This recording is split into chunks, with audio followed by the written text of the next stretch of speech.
What's up, YouTube? I'm William Bitter, and this is my channel, Money Thoughts. Money Thoughts. It's been over a year and a half since I did an update on my Airbnb. Revenues, expenses, cash flows, etc., etc. So I have here the same spreadsheet from my original video, monthly returns for my Airbnb. I did this after 4 months of owning the house, of buying the house, and I extrapolated those 4 months for the year. So you can see here, that my initial cost was $103,000. That's including, the $86,000 that I basically put as a down payment, and then like another $15,000, $16,000 that I used to set up the Airbnb, running around buying furniture from Facebook Marketplace, as well as there was like about a month that the house was vacant. A couple weeks I was setting it up. My mortgage is $1,500, and then my utilities. So that's where that first month's vacancy costs came in. My total initial cost, $103,000. I've essentially put a side-by-side comparison. Now I've had this Airbnb for 2 years, and all this is the same. Initial cost stays the same. And my initial equity was $82,600. Airbnb profits after paying for cleaning. After 4 months, my average monthly profits were $3,151. And then after 2 years, doing the math, $3,247. So roughly the same, slightly above. I do feel like when I first got the house, it was like slow season. And then there was 1 year, basically all of last year, where I made a lot of money renting out the Airbnb, and then I do feel like recently it's started to come down, probably things going on with the economy, but overall that has averaged out to roughly the same as those first 4 months that I've had the house. But there has been a kind of some fluctuations in my income for my Airbnb. But when you take the average, looking like a solid $3,200. And then we've got our monthly expenses. So originally my mortgage was just under $1,500, for $1,485. Recently it went up to $1,510. I think this is just because like property taxes went up slightly. My Airbnb is in Colorado Springs, so property taxes are super low, but it looks like they've gone up, and now my mortgage payments another $25 a month. Not too bad, but that averaged out over the last 2 years at $1,485 versus the first 4 months where my mortgage was $1,478. Internet, originally I was paying $35 a month. Now I'm paying $60. I think I had like some promotion, but the average over the last 2 years was $48 a month.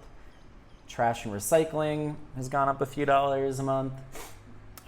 Utilities looks like slightly down from $240 a month to an average of $222 a month. And I think that's because the first 4 months that I owned the house, like I said, I bought it in October. So, we've got November, December, January, February. Those are winter months. So probably the, utilities were a little bit higher during those months. So now we've got 2 years worth of data showing that my monthly utilities average $222 a month. Miscellaneous kind of landed right around, I just put in all my expenses, and it sits around the same as the first 4 months, which is great, about $235 a month. So my total monthly expenses are $2,000, basically the same as first 4 months.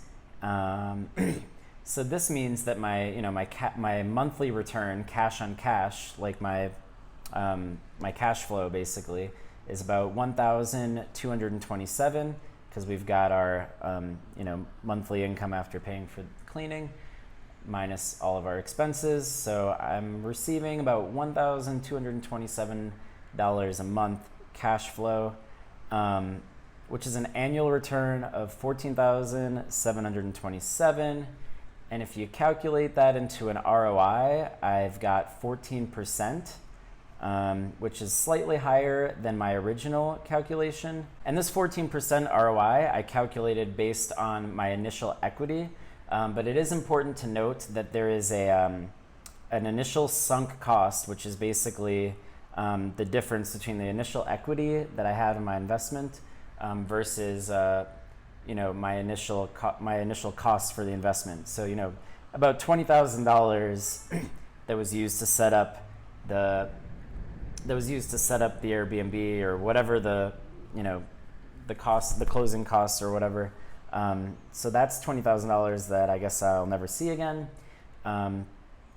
So there is like a sunk cost, and then after that sunk cost, the cash on cash return is 14%. And then, there's a couple other returns that you get from investing in real estate. First one is equity gain. So basically every time you pay the mortgage, you're gaining equity in the house. So everyone's mortgage is different. And I actually just kind of cheated because I know it's basically the same. Maybe I gained a little bit more equity in the second year, like $50 or $100 or something. But really, my equity gain was about $520 a month. So I just kept that the same, mainly because I haven't been able to log into my mortgage account since some mortgage company bought out my other mortgage company. Anyway, too many details. Appreciation is a huge part of your real estate investment. So I just use Zillow, and I just take like what it shows on Zillow for valuing my house. But obviously this isn't necessarily going to be completely accurate, but it's kind of just the best thing I have to go off of. So my original 4 months, I think the housing market was just skyrocketing, and I had an average monthly appreciation for my house of $6,000 a month, which is pretty great. But as you can see, over the last 2 years, the average appreciation for my home has been about $3,125 a month. I bought the house for $385,000. At one point, before all these rate hikes, the house was valued, according to Zillow, for $520,000. Now it's all the way down to $460,000. So it hasn't been an even curve, but the average is about a $3,000 monthly return for appreciation of the property. So this comes out to a total of 3,645 indirect returns, basically building equity in the house. And when I add this all up, I'm basically looking at almost $5,000 in monthly returns, 4,872, annual returns of 58,467. And here we have a total annual ROI of 56%. This is based on initial equity of 82,000, but this is actually where I made a mistake when I did this video a year and a half ago, because I was using initial equity as my ROI gauge, but actually, like I said, there was that $21,000 initial sunk cost that I wasn't calculating into the equation. So this is 56% annual ROI versus the 88% annual ROI. So things have come down a little bit. Still amazing ROI, but because I've made this mistake, I've gone back and I've recalculated some things. Yeah, so basically I've added a few little calculations at the bottom here. So when I first bought the house, if I were to, so from year zero, basically, if I were to turn around, right after buying all that furniture and paying and closing on the house and all this stuff, if I were to have turned around and sold the house right away, I would actually have a negative return right away of $44,000. And this is because I had that sunk cost buying all that furniture, as well as when you sell a house, you have to pay real estate agent fees of 6% of the total value. So right away, my $103,000 initial investment would have turned into about a $60,000 walkaway amount that I would carry away. which is like a negative 43% return instant if I were to buy the house and sell it right away, right? Buy the house, furnish it, and then sell it right away. So that being said, year one, so then I basically calculated the same thing for, assuming these numbers up here for were the first 4 months of owning this house and extrapolating it for the first year, my first 1 year walkaway returns after fees would be a positive $43,000, and I would walk away with $146,000, basically $147,000, and a year-over-year return of 41%.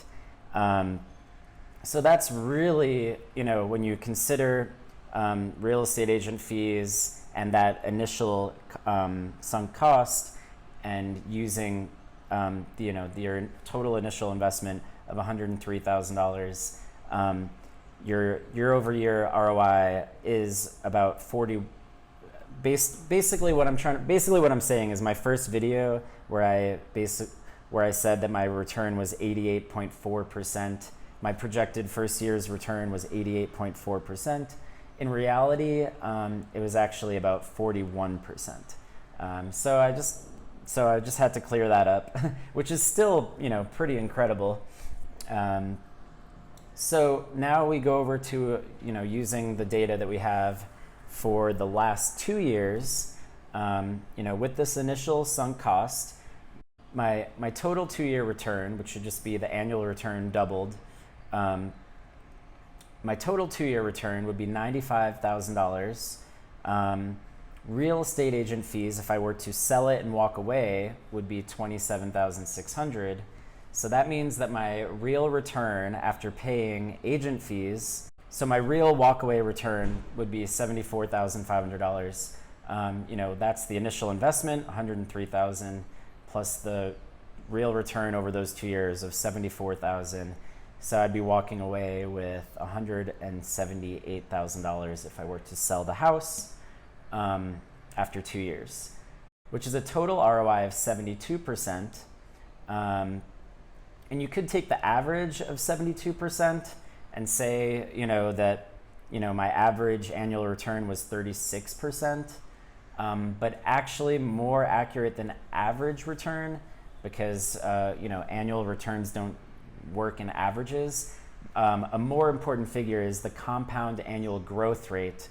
And if you calculate this, my compound annual growth rate of my investment in this home for the first 2 years is 29%. That means that if you take my initial investment of $103,000, almost $104,000, and it grows 29% the first year, and then that grows another 29% the second year, you would have a total return of 72% and $74,000, and you'd be walking away with $178,000.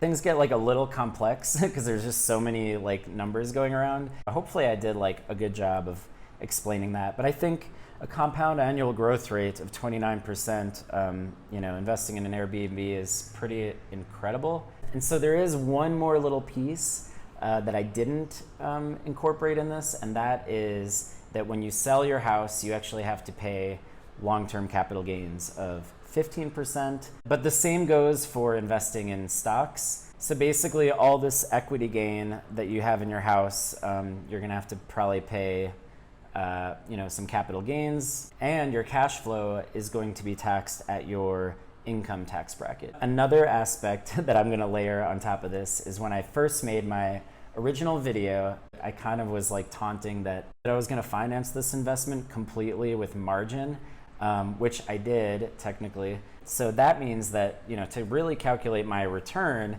you'd have to include my margin payments, my margin interest payments, which originally were $175 a month. And, for to borrow, I was borrowing $103,000 at 2% interest, which came out to around $175 a month. But now, because rates have gone up so high, I think my margin interest for that same $103,000 is around $400 a month in margin interest payments. So that comes directly out of my my cash flow,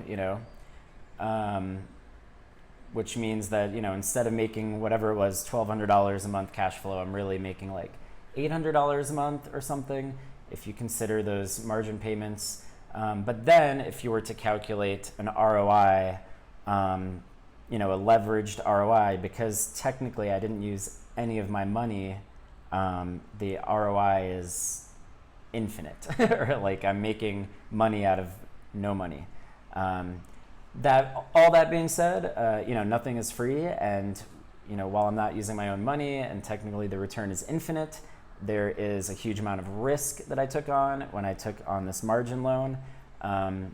And that is something that I have to sleep with at night. I am still in a position to sell my home and pay off my entire margin loan if I wanted to. I don't really want to. Hopefully the stock market bounces back and it doesn't come to that.